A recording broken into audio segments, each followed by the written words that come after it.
Na gazeti Mwananchi lenye habari iliyopewa kipaumbele kwenye ukurasa wa mbele wa gazeti hili ni CAG afukunyua madudu mapya, abaini trilioni 1.4 za tozo zilizokusanywa na TRA, wizara haikuzifikisha kwa wakala.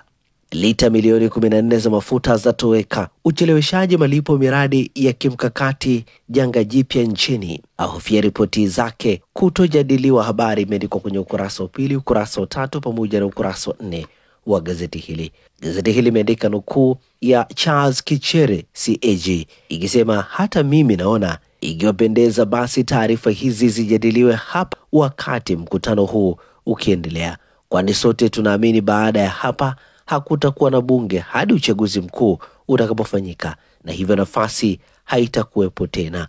Zigo la riba. Kuchelewa kukamilika kwa miradi ya kimkakati kwa wakati kumesababisha ongezeko la gharama. Daraja la Kigongo Busisi pekee serikali ililipa bilioni 4.5 kama adhabu ya kuchelewesha malipo. Lita milioni 14 ni kiasi cha lita za mafuta zilizopaswa kufikishwa nchi jirani kupitia bomba la mafuta la Tazama zenye thamani ya shilingi bilioni 12.55, lakini hayakufikishwa kulikotakiwa bilioni 16.03. Ripoti ya CAG imebaini kiasi hicho cha fedha kilichopushwa na date sekretarieti za mikoa, mamlaka za serikali za mitaa katika mwaka wa fedha 2023-2024. Undani wa taarifa hii katika ukurasa wa pili, ukurasa wa 3 pamoja na ukurasa wa 4.